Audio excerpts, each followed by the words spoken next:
Good morning student. देखो बेटा, खनिज तथा ऊर्जा संसाधन, इसका जो अगला टॉपिक है नाभिकीय ऊर्जा संसाधन।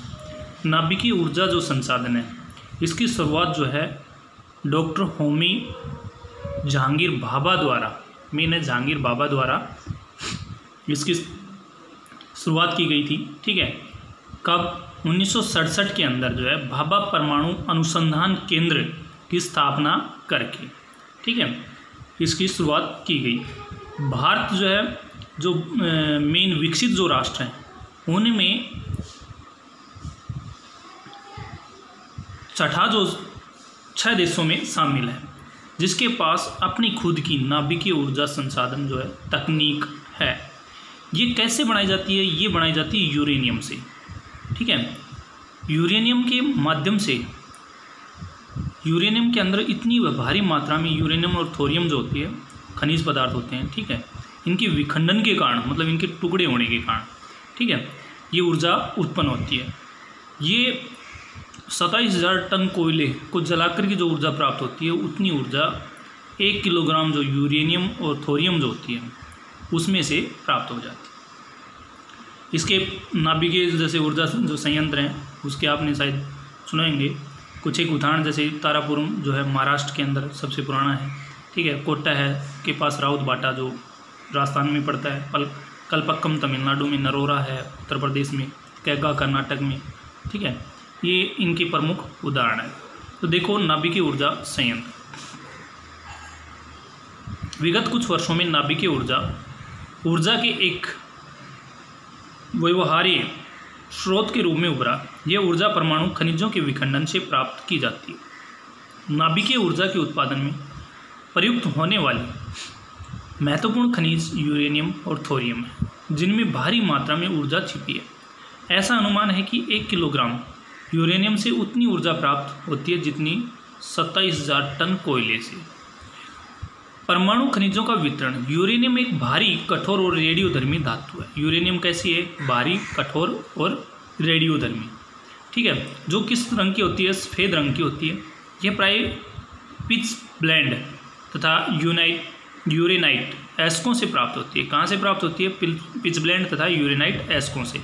भौगोलिक रूप से यूरेनियम एस्क, सिंहभूम, तांबा पट्टी के अतिरिक्त अनेक अन्य स्थानों पर मिलते हैं। यह राजस्थान के उदयपुर, अलवर, झुंझुनू जिलों, मध्य प्रदेश के दुर्ग जिले, महाराष्ट्र के भंडारा जिले, आंध्र प्रदेश के नेल्लोर जिले तथा हिमाचल प्रदेश के कुल्लू जिले में भी पाया जाता है। थोरियम मुख्यतः केरल के तटीय क्षेत्र की पुलिन की बालू में मिलता है। इसे मोनोजाइट और इलेमाइट से प्राप्त किया जाता है। विश्व में मोनाजाइट के सबसे समृद्ध निक्षेप केरल के पालक्काड तथा कोलाम जिलों, आंध्र प्रदेश के विशाखापट्टनम तथा उड़ीसा में महानदी के डेल्टा में पाए जाते हैं। देखो इस प्रकार भाई जो ये नाभिकीय ऊर्जा संयंत्र लगाया गया है, भट्ठी बनाई जाती है।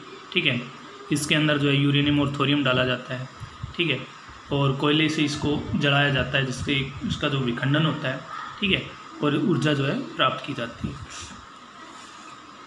नाभिकीय ऊर्जा का विकास। भारत में नाभिकीय ऊर्जा कार्यक्रमों का निर्णय लेने के लिए अगस्त 1948 में परमाणु ऊर्जा आयोग की स्थापना की गई। नाभिकीय ऊर्जा का विकास कब हुआ भाई? अगस्त 1948 में परमाणु ऊर्जा आयोग की स्थापना की गई सबसे पहले तो। ठीक है, उसके बाद लेकिन इस दिशा में प्रगति तभी आरंभ हुई जब सन 1954 में ट्राम्बे में परमाणु ऊर्जा संस्थान की स्थापना की। परमाणु ऊर्जा जो आयोग है उसकी स्थापना 1948 में। ठीक है, और इसके प्रगति के आरंभ में कब हुई? तो इसकी जो स्थापना 1954 में ट्राम्बे में परमाणु ऊर्जा संस्थान की स्थापना की गई। परमाणु ऊर्जा संस्थान की स्थापना कहाँ की गई? ट्राम्बे में। कब? 1954 में। सन 1967 में इस संस्थान का नाम जो है, सन 1954 में परमाणु ऊर्जा संस्थान जो ट्राम्बे में बनाया गया था उसका नाम जो है चेंज किया गया। कब? 1967 में। इसका नाम क्या बदल कर क्या रखा गया? भाभा परमाणु अनुसंधान केंद्र, BARC, भाभा परमाणु अनुसंधान केंद्र। भारत में परमाणु ऊर्जा के विकास का श्रेय डॉक्टर होमी जहांगीर भाभा को जाता है। उन्हीं की बदौलत आज भारत विश्व के उन 6 देशों में, कितने देशों में? 6 देशों में जिसमें कौन कौन है? संयुक्त राज्य अमेरिका, रूस, ब्रिटेन, फ्रांस और तथा कनाडा। और छठा कौन सा है? भारत। ठीक है, में से एक है जिसने अपनी देसी जो तकनीक है, ठीक है ना, उसके द्वारा जो है परमाणु ऊर्जा प्राप्त करने की क्षमता प्राप्त कर ली है। यद्यपि परमाणु ऊर्जा हमारी कुल ऊर्जा का केवल 2.8% है, फिर भी इसका भविष्य जो है वो बड़ा उज्जवल है। ठीक है, नाभिकीय ऊर्जा परियोजनाएं कहाँ कहाँ हैं? तो देश में परमाणु ऊर्जा के महत्वपूर्ण केंद्र निम्नलिखित हैं। सबसे पहला तारापुर महाराष्ट्र के अंदर, कोटा के पास राउत भाटा जो राजस्थान में है, कलपक्कम जो तमिलनाडु में है, नरोरा जो उत्तर प्रदेश में, कैगा कर्नाटक में तथा काकरपाड़ा जो है वो गुजरात में। ठीक है, काकरपाड़ा जो है ये तापी जो नदी है उसके मुहाने के ऊपर बनाया गया है, ये ध्यान रखें। ऊर्जा के अपारंपरिक स्रोत। अब ऊर्जा के जो अपारंपरिक स्रोत हैं उनकी बात आएगी भी। ऊर्जा के अपारंपरिक या गैर परंपरागत स्रोत जो होते हैं, अब तक हमने बात की थी परंपरागत, जैसे कोयला, पेट्रोलियम, प्राकृतिक गैस, ठीक है, और नाभिकीय जो ऊर्जा संयंत्र है ये। अब बात करते हैं गैर परंपरागत स्रोत, जिसे हम नवीकरणीय संसाधन ऊर्जा स्रोत भी बोल सकते हैं। ठीक है, इसमें कौन कौन से हैं? तो इसमें आते हैं सौर ऊर्जा, ज्वार ऊर्जा, भूतापीय ऊर्जा, जैव ऊर्जा, ठीक है, पवन ऊर्जा, जल ऊर्जा, ये सब इसमें शामिल होते हैं। तो अपारंपरिक स्रोत कोयला, खनिज तेल, प्राकृतिक गैस और परमाणु आदि परंपरागत ऊर्जा के स्रोतों पर हम सदैव निर्भर नहीं रह सकते। ये तो क्या है बेटा? परंपरागत स्रोत। ठीक है ना, याद रखना सदा, परंपरागत और गैर परंपरागत। परंपरागत, अपारंपरिक, ठीक है, पारंपरिक या अपारंपरिक। पारंपरिक कोयला, खनिज तेल, प्राकृतिक गैस, परमाणु, ठीक है। अपारंपरिक में जैसे जल ऊर्जा, ज्वार ऊर्जा, भूतापीय ऊर्जा, पवन ऊर्जा, सौर ऊर्जा, ठीक है, ये सब। उसी प्रकार परंपरागत स्रोत ये है, गैर परंपरागत स्रोत ये नीचे जो है ज्वार ऊर्जा, पवन ऊर्जा, वही। तो कोयला, खनिज तेल, प्राकृतिक गैस और परमाणु आदि परंपरागत ऊर्जा के स्रोतों पर हम सदैव निर्भर नहीं रह सकती, बात सही है, क्योंकि ये संसाधन प्रकृति में अनंत नहीं है। अनंत नहीं है क्योंकि कुछ समय के बाद अगर इनका हम लगातार दोहन करते रहे तो क्या हो जाएंगे? नष्ट हो जाएंगे, बल्कि समाप्य हैं। इसलिए गैर परंपरागत ऊर्जा के साधनों का विकास आवश्यक है। सौर ऊर्जा, ज्वारीय तरंगे, भूतापीय ऊर्जा, जैव भार आदि अपारंपरिक ऊर्जा के महत्वपूर्ण उदाहरण हैं। सबसे पहले सौर ऊर्जा। सौर ऊर्जा जो है सूर्य से प्राप्त जो ऊर्जा, ठीक है, जैसे सोलर सिस्टम आजकल हम घरों में भी लगाते हैं, ये मुख्य है। उसके बाद है ज्वारीय ऊर्जा। ज्वारीय ऊर्जा ज्वार भाटा समुद्र के अंदर आते हैं, ठीक है, पानी के अंदर। क्या होता है कि जब सूर्य, चंद्रमा और पृथ्वी आमने सामने होती हैं तो उनके आपसी गुरुत्वाकर्षण बल के कारण जो जल है, समुद्र का जल जो है वो ऊपर उठता है, और जैसे ये एक दूसरे से दूर होते हैं ये फिर वापस धीरे धीरे नीचे चल जाता है। तो ऊपर आना वो ज्वारीय और नीचे जाना भाटा कहलाता है, जिसे हम ज्वार भाटा बोलते हैं। तो उससे जो ऊपर आया उस जल को हम क्या कर लिया, एक जगह स्टोर कर लिया, ठीक है, उसके बाद उसको फिर उसी गति से नीचे की ओर बहा देते हैं, समुद्र में वापस मिला देते हैं, बीच में टरबाइन लगा देते हैं, जिससे हम ज्वारीय ऊर्जा प्राप्त करते हैं। भूतापीय ऊर्जा भूमि की जो आंतरिक ऊष्मा है उसके कारण, ये मेन है जम्मू कश्मीर जो राज्य है उसके अंदर बहुत अधिक मात्रा में ये पाई जा रही है। उसके बाद है जैव भार, जीव जंतुओं से, ठीक है, जैव भार, इससे प्राप्त ऊर्जा। अब हम बात करते हैं, क्या आप जानते हैं खाना बनाने के लिए विश्व की सबसे बड़ी और सौर वाष्प प्रणाली आंध्र प्रदेश में तिरुमाला में स्थापित की गई। देखो सौर वाष्प प्रणाली जो है ना, काम आंध्र प्रदेश के तिरुमाला में स्थापित की गई है, विश्व की सबसे बड़ी।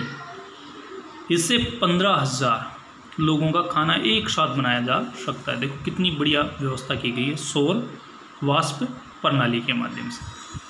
अब बात करते हैं हम सौर ऊर्जा। सबसे पहले सूर्य से प्राप्त ऊर्जा।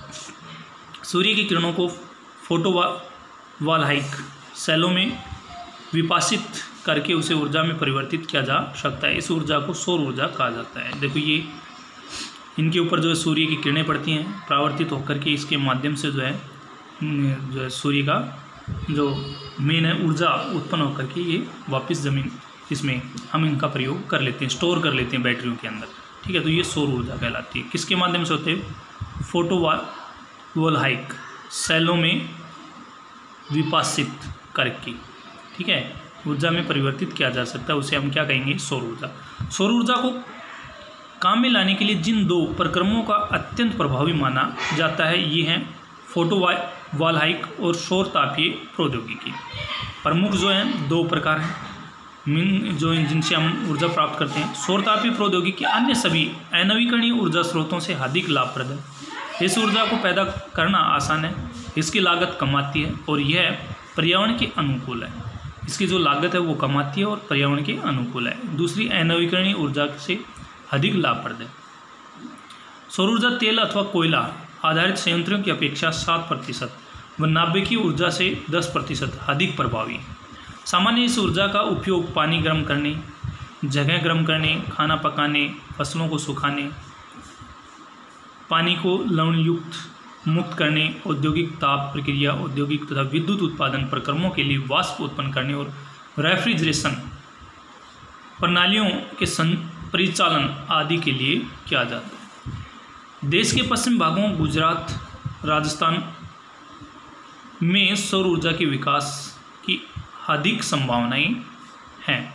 अब है पवन ऊर्जा। भी पवन ऊर्जा का वायु से जो प्राप्त होती है, तो इसमें क्या होता है कि जैसे पवन चक्की, इसके ऊपर 3-4 परों का, बड़ी बड़ी परों का जो है पंखा होता है जिसको ये घुमाते हैं। नीचे जो चैन लगी होती है, यहाँ डायनामो लगा लो या कोई भी लगा लो, जैसे हम डायनामो जैसे उसको घुमाते हैं तो लाइट उत्पन्न करती है, वही चीज़ें यहाँ लगाई जाती हैं। दूसरा, इसमें डायरेक्ट जैसे इंजन जोड़ दिया जाए या भाई चक्की वगैरह सेट कर दी जाए तो ये घूमेगी तो चक्की घूमेगी, चक्की घूमेगी तो हम आटा निकाल सकते हैं।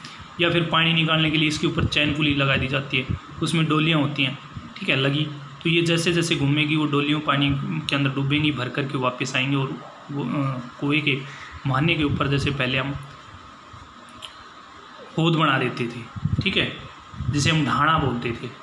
पहले ढाणा होता था जिसके अंदर पानी जो है गिरता रहता था और वहाँ से दोहरे के माध्यम से खेतों फसल के लिए वो पानी वहाँ पहुँचा दिया जाता था। तो ये पवन ऊर्जा, वायु से प्राप्त जो ऊर्जा होती है वो पवन ऊर्जा तथा पूरी तरह से प्रदूषण मुक्त स्रोत है। ये बात भी सही है, प्रदूषण मुक्त होती है।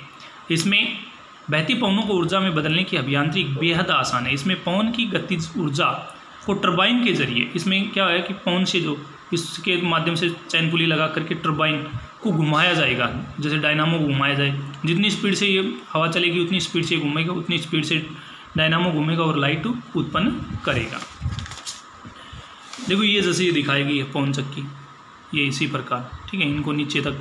उसके बाद है इनमें डायरेक्ट यहाँ डायनामो लगा दें या भाई यहाँ जो है टरबाइन लगा दें, उनको भी टरबाइन के अंदर भी पंख होते हैं, उनको घुमाया जाता है, ठीक है, ऊर्जा में बदला जाता है। सनमार्गी पवनों, पछवा पवनों जैसे स्थायी पवन प्रणालियों और मानसून पवनों का प्रयोग पवन ऊर्जा बनाने के लिए किया जा सकता है। इनके अलावा स्थानीय स्थलीय व जलीय पवनों तथा स्थानीय पवनों को भी विद्युत पैदा करने के लिए उपयोग में लाया जा सकता है। भारत, जर्मनी, संयुक्त राज्य अमेरिका, डेनमार्क, स्पेन के बाद पवन ऊर्जा उत्पन्न करने वाला 5वां राष्ट्र है।